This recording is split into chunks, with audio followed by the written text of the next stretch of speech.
চলে এলাম superhero universe সাগার নবম অধ্যায়। আজ আমরা একদম গভীরে গিয়ে দেখব ব্লু আর্থের সেই মহাকাব্যিক লড়াইটা, যেখানে পুরো মাল্টিভার্সের ভাগ্যই কিন্তু আবার ঝুঁকির মধ্যে পড়ে গিয়েছিল। তো চলুন দেখে নেওয়া যায় কিভাবে শুরু হলো এই মহাযুদ্ধ। রেড আর্থ তো ওদের দখলে চলেই গেল, আর এরপর ভিলেনদের ছায়াটা যেন আরও বড়, আরও ভয়ঙ্কর হয়ে উঠল। মানে প্রধান খলনায়ক সাইফ ভজন দাস আর তার সহযোগী ডার্ক এম্পারার আদিয়ান জামান তাদের সাম্রাজ্য বাড়ানোর জন্য এবার নজর দিয়েছে নতুন একটা গ্রহের দিকে। আর তাদের সেই নতুন টার্গেট প্ল্যানেট ব্লু আর্থ। ব্লু আর্থ নামটা শুনলেই কেমন একটা শান্ত সুন্দর ছবি ভেসে ওঠে, তাই না? বিশাল সমুদ্র, বরফের পাহাড় আর শান্ত নীল আলোয় ভরা একটা গ্রহ। এখানকার জীবনযাত্রাও ছিল ঠিক তেমনই, একদম শান্তিপূর্ণ। কিন্তু সেই শান্তিটা এক মুহূর্তেই ভেঙে চুরমার হয়ে গেল। ঠিক তখনই যখন অন্ধকারের শক্তি এই শান্ত গ্রহটার উপর তার কালো থাবা বসাল। আক্রমণটা এতটাই ভয়ঙ্কর আর হঠাৎ করে হয়েছিল যে কেউ কিছু বুঝে ওঠার সময়ই পায়নি।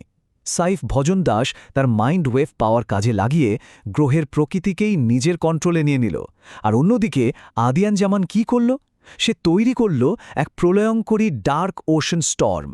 ভাবুন একবার, এর ফলে এমন বিশাল বিশাল ঢেউ উঠতে শুরু করল যা চোখের পলকে আস্ত শহরগুলোকে গিলে ফেলতে লাগল। তো ব্লু আর্থকে একদম ধ্বংসের কিনারায় ঠেলে দিয়ে আমাদের মূল দুই ভিলেন সাইফ আর আধিয়ান, তারা কিন্তু থেমে থাকল না। তারা বেরিয়ে পড়ল আরও নতুন নতুন গ্রহ জয় করার জন্য। কিন্তু যাওয়ার আগে একটা কাজ করে গেল। তারা এই গ্রহটাকে একদম অরক্ষিত রেখে যায়নি। ব্লু আর্থ শাসন করার জন্য রেখে গেল তাদের সবচেয়ে শক্তিশালী দুই লেফটেন্যান্টকে। এই যে এখানে দেখা যাচ্ছে ব্লু আর্থের নতুন দুই শাসককে। একদিকে আছে ডেমন কমান্ডার হাইড্রেক্স, তার কাজ হল সমুদ্র থেকে ভয়ঙ্কর সব জলদানব তৈরি করা। আর অন্যদিকে আছে ডেমন লর্ড চ্যান ওয়েন, যার ক্ষমতাটা আরও কয়েক কাঠি ওপরে। সে কিনা সময়ের গতিকেই কন্ট্রোল করতে পারে। বুঝতেই পারছেন এই দুজনের মিলিত শক্তি এই গ্রহের জন্য কতটা বড় একটা হুমকি ছিল। সাইফ ভজন দাসের এই একটা কথাই কিন্তু তাদের আসল উদ্দেশ্যটা একদম পরিষ্কার করে দেয়। ব্লু আর্থ এখন আমাদের সাম্রাজ্যের অংশ। মানে বিষয়টা শুধু ধ্বংস করা নয়, তাদের প্ল্যানটা আরও অনেক বড়। তারা আসলে মাল্টিভার্স জুড়ে একটা বিশাল সাম্রাজ্য তৈরি করতে চায়।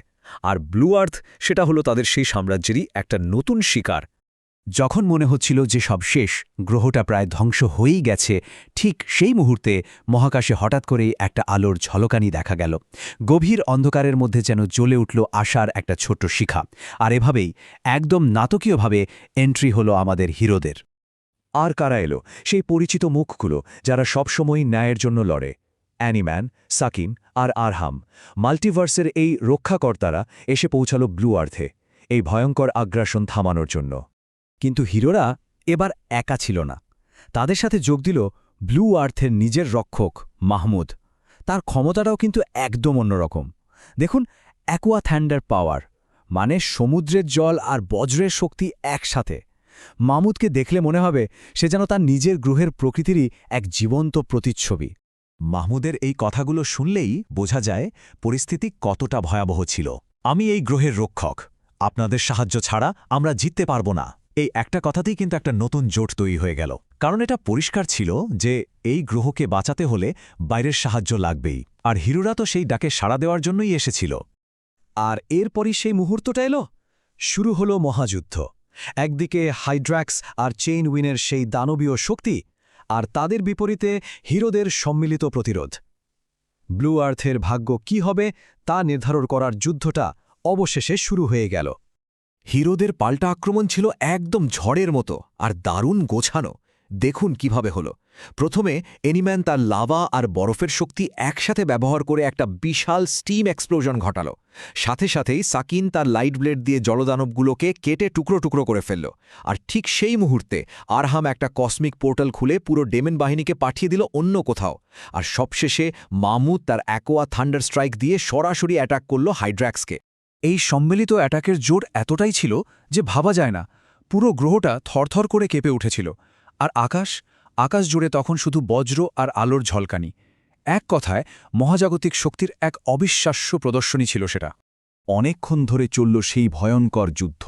আর তারপর ডেমন কমান্ডার হাইড্রাক্স আর ডিমন লর্ড জেনুইন শেষ পর্যন্ত পিছু হটতে বাধ্য হল। ব্লু আর্থ সাময়িকভাবে হলেও মুক্ত হল, কিন্তু জয় এলেও আসল শান্তিটা যেন তখনও আসেনি। কিন্তু প্রশ্নটা হলো, এই জয়টা কি আসলেই ফাইনাল? হিরোরা তো একটা যুদ্ধ জিতেছে মাত্র, কিন্তু আসল যারা হুমকি, মানে সাইফ আর আদিয়ান, তারা তো এখনও বাইরে, আর আগের চেয়েও শক্তিশালী। তাহলে এরপর কি হতে চলেছে? আর এই প্রশ্নের উত্তর পেতেও খুব বেশি দেরি হল না। হঠাৎ করেই আকাশে আরও একটা অন্ধকার পোর্টাল খুলে গেল। আরহাম তার ক্ষমতা দিয়ে সাথে সাথেই বুঝতে পারল যে সাইফ ভজন দাস আর আদিয়ান জামান তারা এরই মধ্যে অন্য আরেকটা গ্রহ আক্রমণ করে বসেছে। তার মানে লড়াইটা এখনও শেষ হয়নি। আর মাহমুদের এই কথাটাতেই যেন পুরো পরিস্থিতিটা পরিষ্কার হয়ে যায়। এই যুদ্ধ শেষ নয়, এটা শুধু মাল্টিভার্স যুদ্ধের দ্বিতীয় অধ্যায়। মানে ব্লু আর্থের এই যুদ্ধটা আসলে আরও অনেক বড় একটা যুদ্ধের সামান্য একটা অংশ ছিল। মাল্টিভার্স জুড়ে যে মহাযুদ্ধ চলছে, এটা ছিল তার দ্বিতীয় চ্যাপ্টার। আর শেষে এনিম্যানের এই কথাটা একটা শক্তিশালী বার্তা দিয়ে যায়। যতক্ষণ তারা সাম্রাজ্য গড়বে, আমরাও ততক্ষণ লড়াই চালিয়ে যাব। এর মানে পরিষ্কার, যতদিন অন্ধকারের শক্তি তাদের সাম্রাজ্য বাড়ানোর চেষ্টা করে যাবে, আলোর রক্ষকরাও তাদের লড়াই থামাবে না। ব্লু আর্থের সমুদ্র হয়তো আজ শান্ত, কিন্তু মহাবিশ্বের গভীরে সেখানে কিন্তু আরও বড় একটা যুদ্ধের ঝড় ঘনিয়ে আসছে।